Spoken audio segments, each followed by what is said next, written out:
నమస్కారం. మనం ఇప్పుడు బగలాముఖి అమ్మవారి దేవాలయం. బగలాముఖి అమ్మవారు స్తంభన కోసము, అదేవిధంగా ఇబ్బందికరమైనటువంటి స్థితులు ఎవరికైతే ఉంటాయో ఆ ఇబ్బందికరమైనటువంటి స్థితిని తీసివేసేటువంటి శక్తిగా చెప్తారు.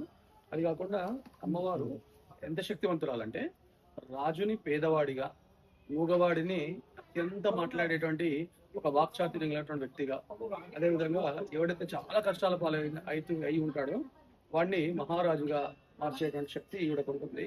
అయితే ముఖ్యంగా బగలాముఖి బకము అని అంటే పొంగ, అయితే బకము లాంటి మూతి కలిగినటువంటి అమ్మవారు కాబట్టి బగలాముఖిగా మారిందని చెప్తారు. ఈ అమ్మవారి దగ్గరికి రావడం వల్ల శత్రు సంహారం అవుతుంది.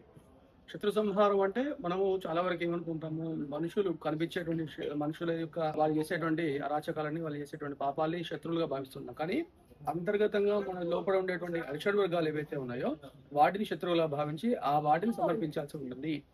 అయితే లౌక్యంగా మాత్రం ఏదైనా కోర్టు కేసులో గెలవాలనుకున్నా, తర్వాత ఏదైనా శత్రువులు ఎక్కువ ఉండి ఇబ్బందికరమైన స్థితి ఏర్పడ్డప్పుడు ఇవి రావడం వల్ల శత్రువు సంహారం లేదా శత్రువు యొక్క ఉద్రేకత తగ్గడము, వాటి వల్ల ఒక చేపట్టినటువంటి పనులలో విజయం చేకూరడం జరుగుతుంది.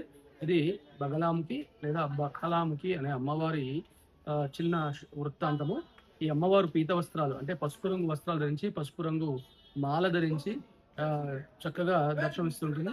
మనము లోపలికి వెళ్ళినట్టయితే అన్ని విషయాలు చూసుకోవచ్చు. కానీ ఇక్కడికి వచ్చేటప్పుడు జాగ్రత్తగా రండి, చూసుకోండి.